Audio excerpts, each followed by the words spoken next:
Okay. As we approach the traditional period, transitional period, I should say, between Henrician and Elizabethan gardens, I thought let's take a quick look at some of the features that both halves tended to have in common. So we know that a lot of the particular fashions and styles evolved over the decades, but there were a lot of those features that really were consistent. In some ways, probably for very practical purposes. For some of these garden features, it would have been very expensive in terms of time and labor and money and all those things to remove what was already there. So they just kind of improved with what they had and worked with that. Let's start looking at some of these common ones. Okay, so I've already mentioned knot gardens. This is probably the layout that's most commonly associated with Tudor era gardens. And what it really is, it boils down to a formal symmetrical design. It's created to look like various rope knots. And then we fill in the rope part with either, blooming plants or aromatic herbs, or even sometimes, those other landscaping materials like gravel and sand. So the purpose of them is not just to have a pretty place to walk around in summer when everything's fresh and blooming, but also to be an escape to the outside, even in the dead of winter. So gardeners had to figure out how to do this when most of the year was not going to be prime time for blooming plants. So knot gardens were generally formed by making the patterns out of intertwined evergreens and herbs. Sometimes you throw in some carpentry and some paint to kind of bolster that up. But you'd use those raised beds put at angles to start creating those shapes repeating over and over. And the knot itself, in a lot of ways, probably kept that kind of green or green-gray shade most of the part of the year. But, again, you'd use the spaces in between, which you can kind of see here. The photo on the right is a recreated knot garden from Hever Castle that I took a few years ago. So you can kind of see where most of it evergreen, but you've got little spots where bits of color would be popped in when they could, or for when they would be available. And over on the left, by the way, is a knot plan from one of the gardening books that we'll talk about in a little bit that came out in the middle of the century. Now, one note, though, about creating a knot garden, so if you decide you want to put in a Tudor garden at home, we tend to think a lot of times that box hedges are what these were made out of, but actually, gardeners at the time despised box. They said it's bad smelling, it kills the bees, it corrupts the air. No. So if you want to recreate one, the recommended list includes a lot of those smaller, denser herbs that we're familiar with and also that we know smell better. So everything from marjoram and lavender and thyme, those are the things that you'd want to create your actual knot garden with. And then you can pop in other things to just kind of make it a little bit more impressive. Galleries were very common from early Tudor times, and I think that it's fair to say probably these were a little bit of an adaptation from previous medieval purposes as well. They were described in a lot of detail, really, at Richmond Palace in Henry VII's time. Their purpose really was to be very similar to what a long gallery was inside the house. So an area to walk, to exercise, to stand and talk, all of those things. They generally go either around or between the gardens, and they could be covered or uncovered. So here I've got two examples here. The woodcut illustration is from The Gardener's Labyrinth by Thomas Hill, and we'll talk about in a little bit. And you can kind of see, like, down in the lower or in the foreground, we've got, a gardener tending to some of those knot gardens or patterned gardens down there. And then in the back, you see the arches there of probably some sort of wooden pole. And you can see the gardeners kind of working to twine plants around those frames so that when those plants, kind of flushed out, it would create some shade and some shelter in that area as well.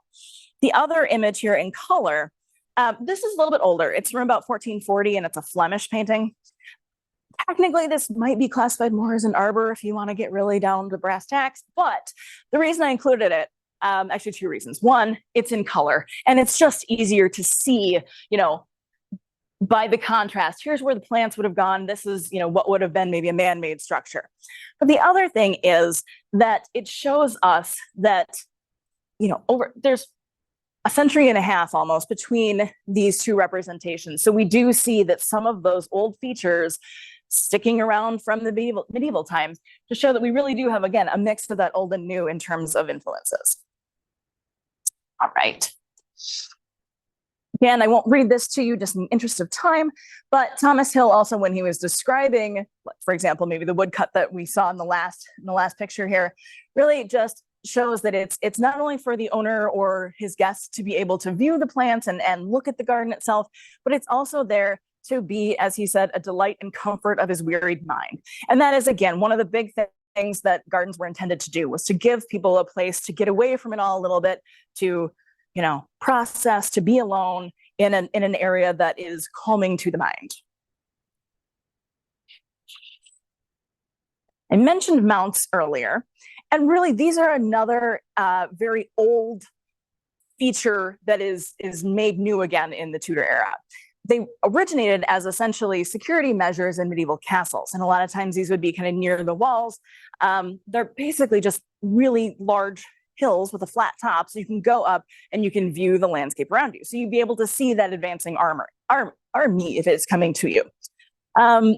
In the Tudor era, again, with that increased level of peace overall, they began to really be used so that you can go up and enjoy the view that is, you know, all around you in this lovely knot garden. Usually they were situated in the corners of a garden, and you'd get up them usually by going around a circular path that kind of wound its way up.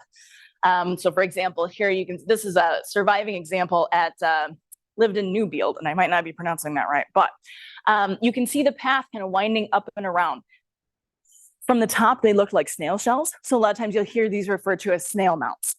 The other feature of that is not only to lessen the grade of the incline. I mean, can you imagine, trying to hike up there and full farthingales and everything? I mean, it would have been uncomfortable, but also when you've got that circular path, you're able to see the garden from every side as you go around.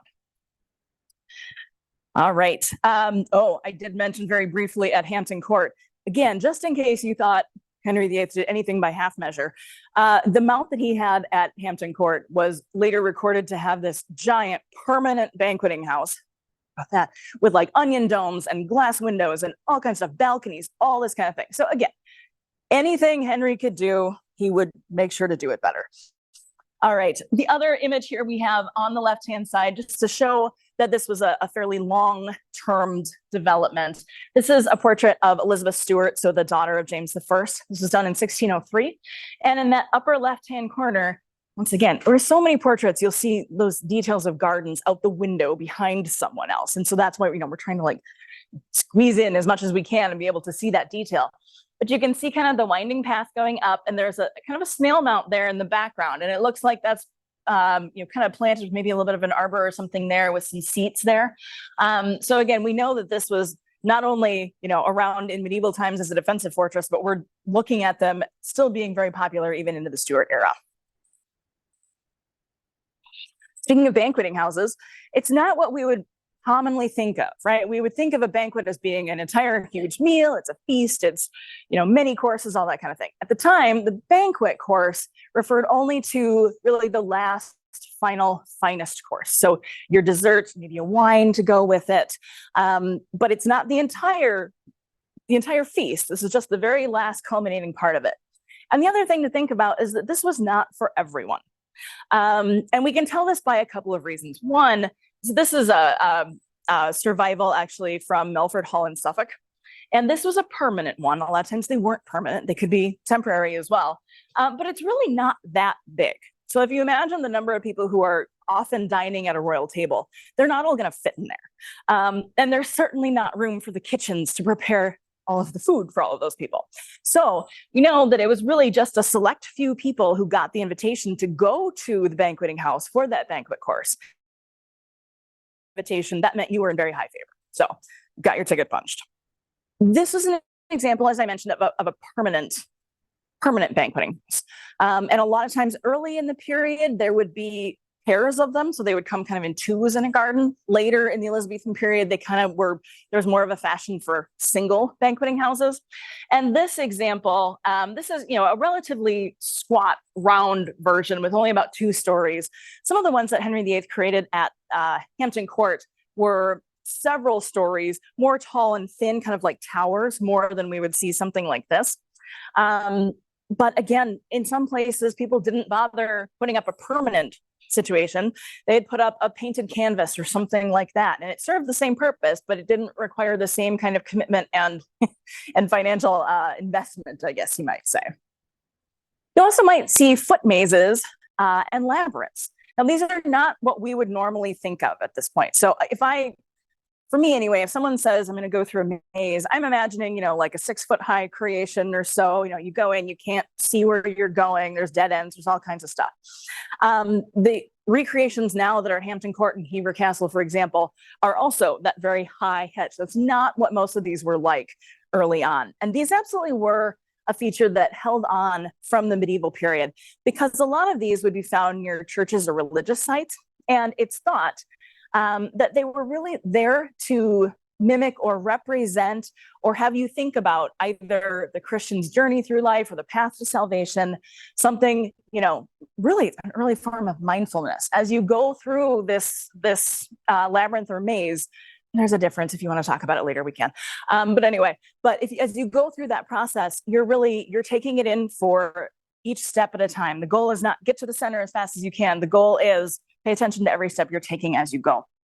And here again, so we have on the far left, there is a labyrinth from a manuscript with monks or clerics of some sort around the outside from 1425. So clearly this is well known by that point. Again, zoomed in on a portrait detail, upper left-hand side, once again, from the portrait from 1573 of Lord Edward Russell that you can see there. I like this one because it really shows you the contrast between the height of the man and the height of the maze. When I first saw that years ago, I thought, oh, that must be, you know, maybe it's symbolic or something. But no, that's literally what they were like. As you can see kind of here in Julian's Bower and at Braymore, the modern recreations or carryovers, really, you can see that they really are very low to the ground. And your intention was not to necessarily walk always between them, but like at Julian's Bower, you can see, you know, you're going to walk down the middle of that grassy part. Braymore, you're probably going to be following the gravel paths in between. Very briefly, water features. Moats were obviously something that had been around from medieval times for defensive purposes. And this is a great example of homeowners saying, hey, I've already got this thing on my property. I'm just going to use it.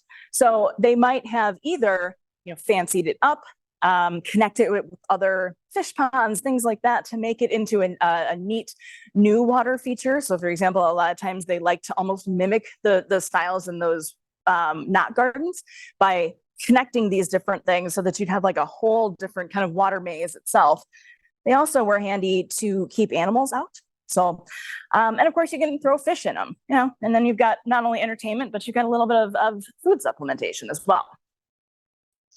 Fountains, Caroline already talked about some of the purposes of fountains here. The one thing I will say about fountains, though, is just that early in the period, this was not like the Bellagio. This was not something where we've got massive sprays of water coming out.